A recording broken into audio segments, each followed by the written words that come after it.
बाग टेढ़ी सिधरे।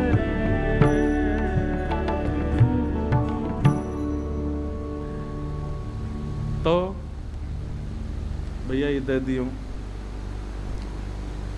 ठाकुर जी चलते हुए आ रहे हैं, नूपुरन की ध्वनि है रही है, इतना श्रृंगार पहन रखो, सब बज रहे हैं, किशोरी जी की भौएं मुड़न लगी। ललिता जी और विशाखा जी कितने ध्यान से सेवा में है कि इतनी भी उनको पता चल रही है कि श्री जी को निद्रा में श्रम है रो है। ललिता जी बोली कौन आ रहा हो, इतना स्वर कर तो भयो, और धीरे से ही बोली। विशाखा जी बोली एक ही है जो शिष्टाचार को पालन ना करे। तुरंत विशाखा जी बाहर गई, कहा है छम छम करते आ रहे हो, रुक जाओ, श्री जी पौड़ी भई हैं, सो रही हैं। अच्छा, लाल जी की अंतरंग लीलाएं, कई निकुंज की लीला देखी, विशाखा जी से डरते हैं ठाकुर जी। ललिता जी तो श्री जी जैसी सीधी भोरी हैं, और विशाखा जी से न डरे लाल जी। तुरंत लाल जी बोले अच्छा श्री जी पौड़ी हैं। अपने हाथन के कड़ूला उतार दिए, अपने जो बजे वाले श्रृंगार सब बाहर ही उतार दिए, कुंज में निकुंज में जावे से पूर्व ही। पैरन के नूपुरन की आवाज जो निकल रही वो बंद कर दे। धीरे से भीतर प्रवेश किया। आहा, जैसे ही देखो कि महाराज सेज पर श्री जी पौड़ी हैं और श्री ललिता जी बड़े धीमे धीमे चरण दबा रही हैं, मधुर स्वर में राग रागनी बड़ी धीमे स्वर में पीछे बैठी सखियां सब गा रही हैं, और श्री जी बड़ी गहरी निद्रा में पौड़ी हैं। ललिता जी को देख करके लाल जी के मन में भाव आयो, आज की सेवा तो मोह प्रदान कर दो। नीचे बैठ गए घुटने पे, और घुटने पे बैठ करके ललिता जी से कह रहे हैं ललिता जी मोह चरण दबान दो ना श्री जी के। आहा, केवल ठाकुर जी ने ललिता जी के बगल में बैठ के इतनी कही है मोह चरण दबान दो, इतने में ही ललिता जी कह रही हैं चापत चुपरत सेज पर विहारिन दास मुख मौन। ठाकुर जी कह रहे हैं श्री जी ललिता जी मुझे चरण दबान दो, इतने में ही ललिता जी ने मुख पर उंगली रखी, बोलो बोलो मत। ठाकुर जी धीरे धीरे बोल रहे हैं मुझे चरण दबान दो। ललिता जी कह रही इतनो भी मत बोलो। चापत चुपरत सेज पर बिहारिन दास मुख मौन। चरण दबाते भय। बिहारिन दास को मतलब कहा है महाराज जी, बिहारिन दास रसिक वर हुए, पर बिहारिन दास, बिहारी मतलब ठाकुर जी, और बिहारिन मतलब किशोरी जी, और उनके दास कौन? ठाकुर जी। बिहारिन दास मुख मौन। देखो लाल जी, आप बोल रहे हो ना, तो आपके मुख से जो हवा निकल रही है, वाकी उष्णता भी देखो श्री जी के तलवेन को लाल लाल कर रही है। ऐसी सुकोमला है हमारी लाडली जी। बोलो मत, चुपचाप बैठे रहो, निकुंज ही। अब लाल जी बोले अब कहा करूं, भौंते इशारों करूं कि मुपाम दबान दो। ललिता जी समझ गई, चरण सेवा करवे की आज्ञा ले रहे हैं। अब ये मानसी में देख रहे हैं, और सब दोनों व्यास जी और हितरवंश महाप्रभु को भी दर्शन है है। तब ललिता जी मानो इशारों करते हुए ठाकुर जी से कह रही हैं आपके मुख से निकलवे वाली बोलते समय जो गर्म हवा है, जो भास है, वहां से श्री जी के चरणन में उष्णता आ रही है। तो लाल जी यूं विचार करो, आप कैसे चरण दबाओगे? आपके हाथ कोमल हैं, पर उनमें भी थोड़ी बहुत तो निष्ठुरता है, श्री जी को लग जाएगी। ठाकुर जी बोले कैसे चरण दबाऊं? चरण सेवा तो आज मुझको करनी है। तब ललिता जी और विशाखा जी कह रही हैं, बोले हाथन से मत दबाओ, कोई कोमलांग हो आपके श्री अंग में, वहां से चरण दबाओ। ठाकुर जी बोले ये कोई बात है? और कौन से अंग से चरण दबाऊं? बोले कोई कोमल अंग हो आपको, वही से दबा सको, क्योंकि हाथ तो आपके लग जाएंगे श्री जी को। तो ठाकुर जी मन में विचार कर रहे हैं कि मैं कैसे चरण दबाऊं। अब वहां मानसी में बैठे हुए श्री हितरवंश महाप्रभु और व्यास जी भी मन में विचार कर रहे हैं कि लाल जी को सेवा कैसे मिलेगी आज। तभी मन में भाव उत्पन्न भयो श्री स्वामी हरदास जी के, थोड़ी सो एड़ी लगे, थोड़ी सो एड़ी लगे, यह सुख समझे कौन। भैया अत्यंत रस की बात है। ठाकुर जी चरण दबान लगे तो वह चरण दबावे को स्वरूप कैसा है? बोले यूं समझ लो किशोरी जी की एड़ी ठाकुर जी की ठोड़ी से लग रही है। तो सोचो ठाकुर जी कैसों चरण दबा रहे हैं। तो बोले लाल जी ने अपने अंग प्रत्यंग छू करके देखे, तभी लाल जी को अपने गुलचा से गाल, गोल मटोल गाल दिखा, हाँ जे ने कोमल है। तो लाल जी अपने गालन से श्री जी के चरण दबा रहे हैं। थोड़ी सो एड़ी लगे, यह सुख समझे कौन। आहा। और इसी भाव साम्राज्य में हितरवंश महाप्रभु और श्री हरिराम व्यास जी चले गए। रात भर बैठे रहे, बस इसी भाव का चिंतन कर रहे हैं। थोड़ी सो एड़ी लगे, यह सुख समझे कौन। अब ये उस समय का भाव श्री फिर बाद में बिहारी दास जी ने इसको लिखा। हरिराम व्यास जी तो ऐसे आनंद सागर में डूब गए, मन में भाव रखने लगे, अब मैं वृंदावन रस पायो, अब मैं वृंदावन रस पायो। राधा चरण शरण मन दीनो, राधा चरण शरण मन दीनो, श्री राधा चरण शरण मन दीनो, श्री राधा चरण शरण मन दीनो। मोहन लाल रिझायो, मोहन लाल रिझायो।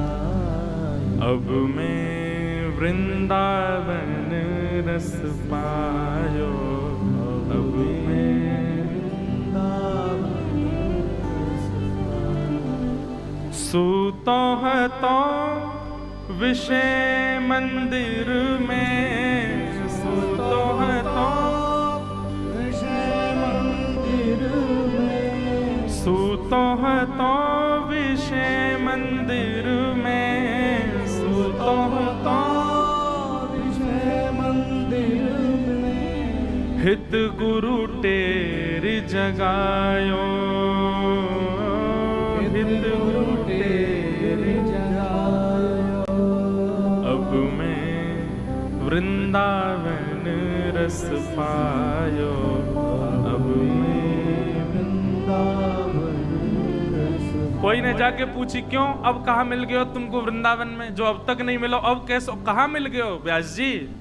तब व्यास जी कह रहे हैं, अब तो व्यास बिहार विलोकत, अब तो व्यास बिहार। अरे अब तो मुकु मानसी में बिहार दिखवे लगो है, शामा शाम को चिंतन है लगो है। जब भी नेत्र बंद करके बैठू नित नूतन अवस्था, नित नूतन लीला को दर्शन होवे। भैया श्री हरिराम व्यास जी मानो संकेत कर रहे हैं, नेत्र बंद करवे पर, भजन करवे पर, नाम जप करवे पर यदि वृंदावन की स्मृति और वृंदावन को बिहार नहीं दिख रहा है तो समझो अभी वृंदावन मिलो नहीं है। हम बार बार क्यों प्रकाश डाल रहे हैं कि मानसी की भावना रखो, मानसी, और मानसी तब तक नहीं होगा जब तक मन शुद्ध चित्त नहीं होगा, और मन शुद्ध चित्त तब तक नहीं होगा जब तक रसिक जनन की, वैष्णव जनन की, भक्त जनन की सेवा नहीं करोगे। ठाकुर जी की सेवा से तन पवित्र रह जाएगा, बुद्धि पवित्र रह जाएगी, लेकिन मन की विशलता, मन के अंदर जितने भी आपके जो दूषित भाव उत्पन्न होते हैं वो तो वैष्णव चरण रज सो ही दूर होंगे, वैष्णवन की वाणी सो ही दूर होंगे। और जब मन पवित्र रह जाएगो तो वह मन पवित्रता, वह पवित्र मन में निकुंज आवेगो, वृंदावन आवेगो, यमुना जी आएंगी।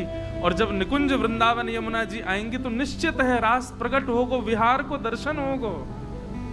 महाराज जी हम सामान्य बात नहीं कर रहे हैं, छोटे छोटे बच्चे आते हैं कथाओं में, स्कूल में कॉलेज में पढ़ने वाले, ज्यादातर सब बच्चे बैठे हैं यहाँ पर। कितने बालकों को मैं जानता हूं जिनको निकुंज का और आभास होता है, मिलने आते हैं तो रोज सब, ये बड़ी कृपा है ठाकुर जी की, हमसे जितने भी लोग मिलने आते, जितने भी कथा में आते, सब निकुंज के उपासक हैं। सुबह सुबह बालक मिलने आते हैं तो आकर के अपना अनुभव बताते हैं कि कई बालक हैं, कई मोटे बड़े बूढ़े भी हैं, सभी बालक नहीं है। कोई यूं सोच रहा हो कि ये बहुत बड़े हैं इसलिए सबको बालक बोल रहे हैं, व्यास हैं इसलिए बालक बोल रहे, नहीं तो कई तो बड़े बड़े भी बैठे हैं यहाँ पे। सबको अनुभव होता है।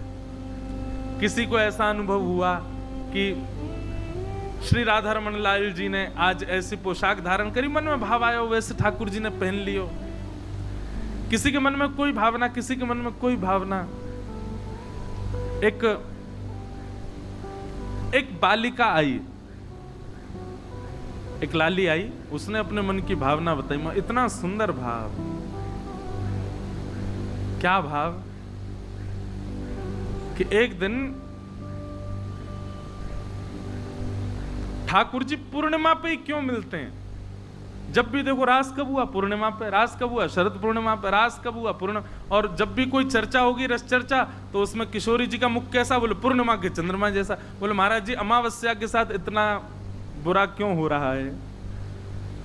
बोले ठाकुर जी और प्रियालाल जी ये सब चंद्रमा की छाया में ही मिलते हैं, अमावस्या पे क्या करते हैं? क्योंकि अमावस्या के दिन तो लाला तो अंतर ध्यान है जाता होगा, समझ रहे हैं बात? कारो कारो लाला दिखतो ही नहीं होगा। श्री जी बेचारी ढूंढती होंगी, कहाँ है लाला? मैंने की तो बोले महाराज जी भाव आया कि एक दिन श्री प्रियालाल जी को मिलन भयो निकुंज। अब देखो ये अभी के बालक की एक विचार, मानसी भाव। बोले प्रियालाल जी के मन में भाव आयो कि हम मिलें, और वादिन हती अमावस्या। तो श्री जी बैठी हैं, प्रतीक्षा कर रही हैं, लाल जी आए। लाल जी कब कब में आ गए, श्री जी को पता ही नहीं चली। तो कहा भयो? बोले बैठ कर मुस्कुरा गए तो दांत दिखे। ओहो आ गए अमावस्या। अभी तो हम बना के बोल रहे, ऐसी बात नहीं। लाल जी हमारे पीताम्बरी पहन के चले महाराज, पद्मराग के कड़ूला पहने, कछु नहीं दिखेंगे तो श्रृंगार ऐसा पहन के रहे कि सब दिखेगा। तो कभी महाराज जी ऐसा हो, गोविंद देव जी के दर्शन कर रहे हो, पूरी लाइट चली जाए, गोविंद देव जी कैसे दिखेंगे? फिर आंख ही आंख दिखेंगी, पोशाक दिखेगी पीली पीली, ये सब चटकदार कपड़ा यही मारे पहने लाल। बड़े चतुर हैं महाराज। श्री भीष्म पितामह ने भागवत जी में वर्णन किया है। बोले कैसे हैं ठाकुर जी? रवि कर गौर वराम वरम विधान है। तो लाल जी आए और लाल जी आकर के बैठे तो श्री जी के मन में भावना आ रही है, लाल जी को स्पष्ट दर्शन नहीं है रोए, कहा करूं? तो किशोरी जी के मन में भाव प्रकट होवे तो प्रकृति व भाव को पूर्ण करने में लग जाए। श्री जी कछु चाह रही हैं तो प्रकृति लग जाएगी, ये पूर्ण होनी चाहिए। इतने में ही छोटे छोटे जुगनू उड़ते हुए आए और जैसे श्री जी के पास आ करके जुगनू बैठे, छोटे छोटे जुगनू, तो श्री जी एक एक जुगनू को उठा रही हैं और लाल जी के कछु जुगनून की तो लड़ बना करके सुंदर पाग के ऊपर पहनाई है, कछु जुगनून को कुंडल के ऊपर पहना दियो है, जुगनून को जैसे गले में माला पहनी है तो वह माला के एक एक मोती के ऊपर एक एक जुगनू बैठा दियो, हाथन में बैठा दी, बाजूबंद में बैठा दी, यहाँ करधनी में बैठा दी, पामन में, या प्रकार से लाल जी को पूरा सर्वांगीण जुगनून से श्रृंगार कर दियो। अब लाल जी दिखने लगे। जैसे ही लाल जी दिख रहे हैं तो जुगनून की जो पीछे की धीमी धीमी जो लौ है वहां से लाल जी जगमगा रहे हैं। वहां को देख करके श्री जी इतनी फूली, इतने आनंद में भर गई महाराज कि एक तो श्री जी को स्वरूप तप्त कांचन गौरांगी, ऊपर से लाल जी के ऊपर जुगनू बैठे उनको स्वरूप, दोनों की छाया पड़ी बगल में बह रही यमुना जी पर, यमुना जी से वही छाया को प्रतिबिंब पड़ो आकाश में, और जैसे ही आकाश में प्रतिबिंब पड़ो अमावस्या में खोए भय चंद्रमा पर जाकर के प्रतिबिंब पड़ो और अमावस्या पर पूर्णिमा प्रकट है गई और ठाकुर जी को रास बिहार भय। अब मैं मन में विचार करूं, ये मानसी का भाव है आज के बालक का। और वो आवे कभी कभी कथा में आवे, मुझे नित्य कोई एक मानसी का भाव सुनावे।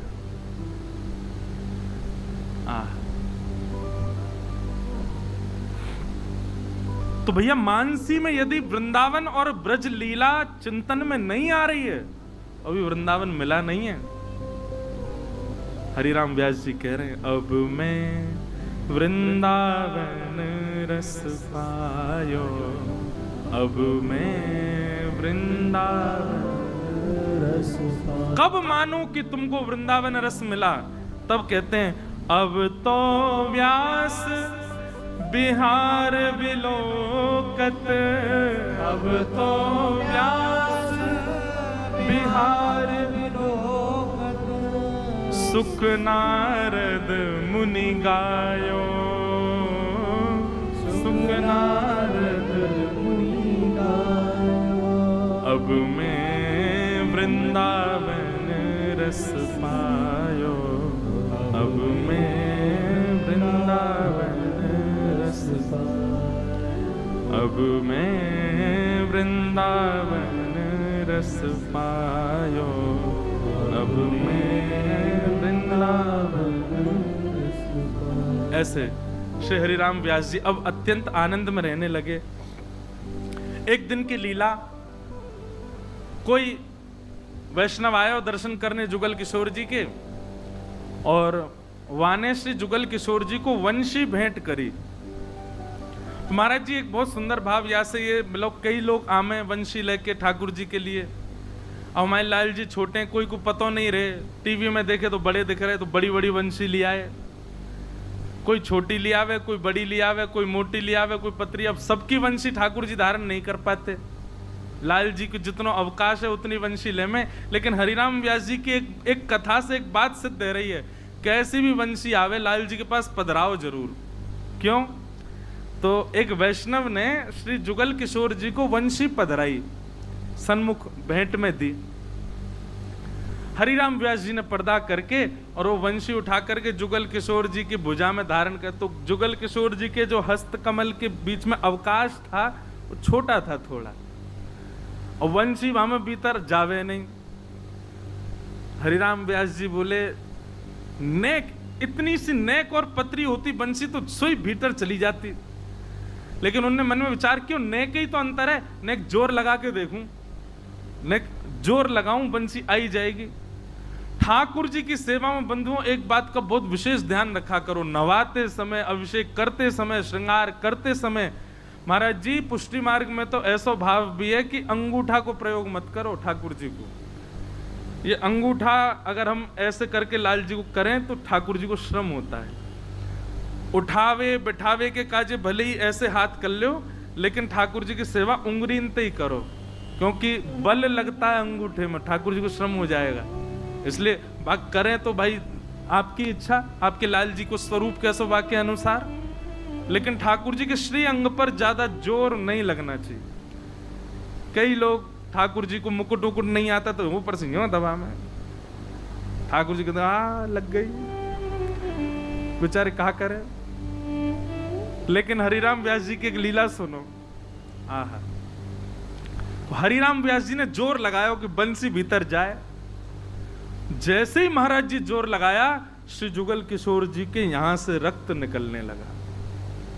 ओहो, वो देख करके तो व्यास जी को इतनी वेदना हो गई, तुरंत गए रुई का फोआ लेकर के आए, घी लगाया, व्यास जी के हाथ पर जुगल किशोर जी के हाथ पर लगाने लगे। नेत्रों से रोते ही जाएं, बार बार चरणन में जय जय क्षमा कर दो, जय जय मुझ से अपराध है गयो।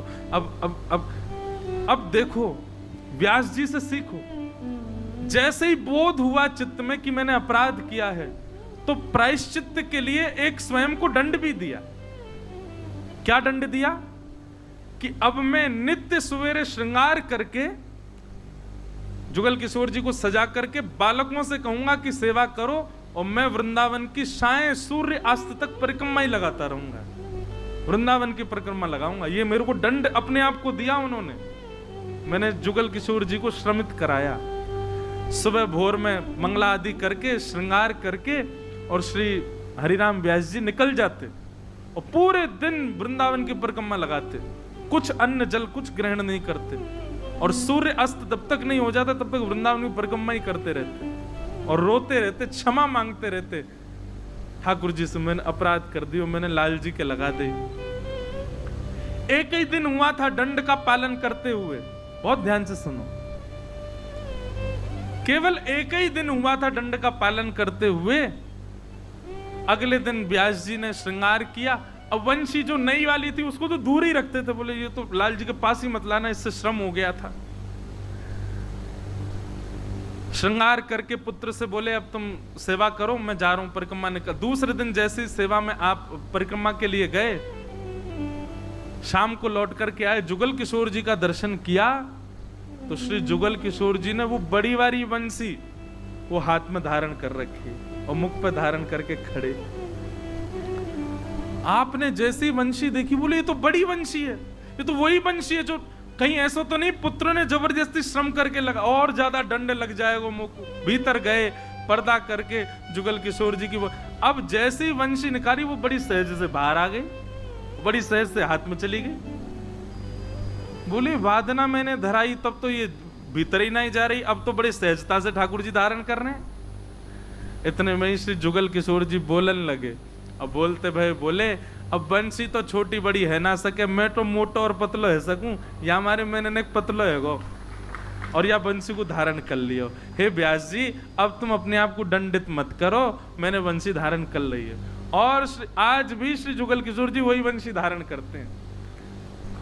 ठाकुर जी बोले बंसी तो छोटी बड़ी ना होगी, मैं तो छोटो मोटो है सकूं, तो मैंने एक बड़ो है गो, बंसी पकड़ ली मैंने। जुगल किशोर जी के इतने, श्री हरिराम व्यास जी रात भर रोते रहे लाल जी के सन्मुख। जय जय, आपने कैसी कृपा की, कैसा अनुग्रह किया। बड़े आनंद में श्री हरिराम व्यास, कल पुत्री का विवाह का प्रसंग तो आप सबने सुना ही था। अब महाराज जी एक बात और मैं बताना भूल गया कल, कि जब पुत्री का ब्याह हुआ तो पहले ही मना कर रहे थे व्यास जी, तो काय को ब्याह कर रही है, संसार में पड़ जाएगी, वृंदावन छोड़ के जाना पड़ेगा, भजन कर। लेकिन पुत्री का ही मन था ब्याह करने का, तो ब्याह हो गया। अब ब्याह होने के बाद जब विदा होने का समय आया, बुंदेलखंड से आई थी बारात, किसी राजा के पुरोहित का बेटा था जिससे ब्याह हुई थी। तो जैसी बारात जाने लगी श्री हरिराम व्यास जी बहुत रोए। पुत्री आकर के गले लग गई, बोले पिताजी आप मत रोइए, मेरे वो तेरे विरह में नहीं रो रहा मैं, तू वृंदावन छोड़ के जा, कितना अभाग्य तेरा, दुर्भाग्य, तू वृंदावन छोड़ के जा रही है। महाराज पुत्री बोली कैसे पिता है आप, आपको मेरे जाने का बिल्कुल, वो तेरे जाने का काश्रम को, लेकिन मुझे ये लग रहा है तेरा कितना बड़ा दुर्भाग्य कि तेरे परिवार को वृंदावन वास मिल गया, तो फिर भी सब छोड़ के जा रही है। मधुकर शाह जी राजा ओरछा के वहीं खड़े थे।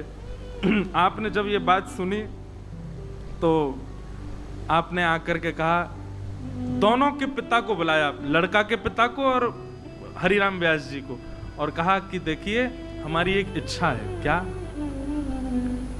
हम अपने ओरछा राजभवन की ओर से वृंदावन में एक सुंदर कुंज बना करके आपकी पुत्री को भेंट करना चाहते हैं, और हमारी भावना ऐसी है कि आपके जवाई और पुत्री ये दोनों वृंदावन में ही रहें। हरिराम व्यास जी तो नृत्य करने लगे, बोले जय हो जाओ, यहाँ से बढ़िया का होएगो, यहीं घर बनवा दो, यहीं रहने दो। और महाराज हरिराम व्यास जी ने अपनी जिद पे अपने जमाई घर जमाई बना दिए, वृंदावन में ही रखे, वो जान नहीं दिए वहां से, बरा वो विदाई नहीं होने दी बेटी, बोले वृंदावन छोड़ करके मत जाओ। एक बार वृंदावन मिल गया तो भैया या वृंदावन में ही रहो।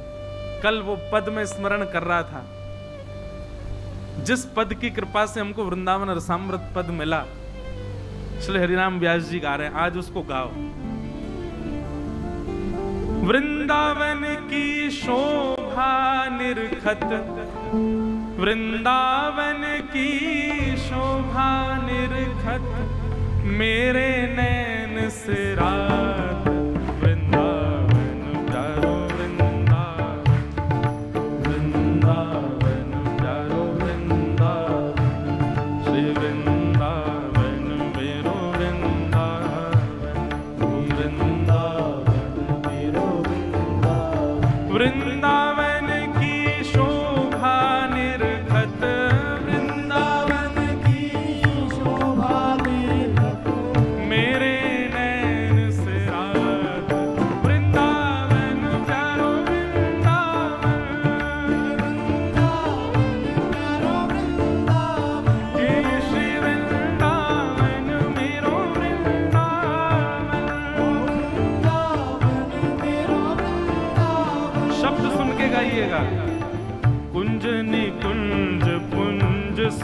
बरसत हर सत सबके गात। कुंज निकुंज कुंज सुख बरसत हर सत सबके गात।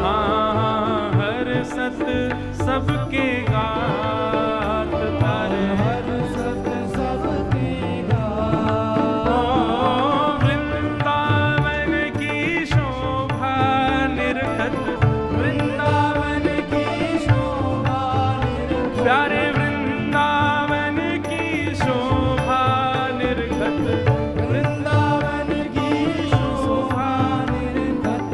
मेरे नैन से रात। वृंदावन प्यारो वृंदावन, वृंदावन प्यारा वृंदावन। हे श्री वृंदावन मेरो वृंदावन। वृंदावन मेरा वृंदावन।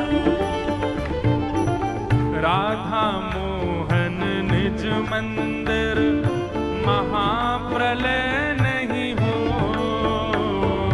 राधा मोहन के निज मंदिर। महाप्रलय नहीं श्री हरिराम व्यास जी कह रहे हैं वृंदावन में कभी प्रलय नहीं होता। पूरा विश्व प्रलय के समुद्र में डूब जाएगा, वृंदावन कभी नहीं डूबेगा। राधा मोहन के निज मंदिर महाप्रलय नहीं जात। राधा मोहन के निज मंदिर। महाप्रलय नहीं जात। क्यों? ब्रह्मा ते उपजो नाही, ब्रह्मा ते उपजो, ब्रह्मा ते उपजो नाही, ब्रह्मा ते अखंडित कबहु न साध। वृंदावन प्यारो वृंदावन, वृंदावन प्यारा वृंदावन। हे श्री वृंदावन मेरो वृंदावन। वृंदावन मेरा वृंदावन। ब्रह्मा ते ये उपजो नाही, ब्रह्मा ते जो नाम ये। इसी पंक्ति ने हमको शब्द दिया, ब्रह्मा ने नहीं बनाया है वृंदावन। तो ओ श्यामा हृदय कमल सो प्रगटो, श्यामा हृदय कमल सो, प्रगटो। और श्याम हृदय कुभार। वृंदावन प्यारो वृंदावन, वृंदावन प्यारा वृंदावन। हे श्री वृंदावन मेरो वृंदावन। वृंदावन श्री वृंदावन धाम की।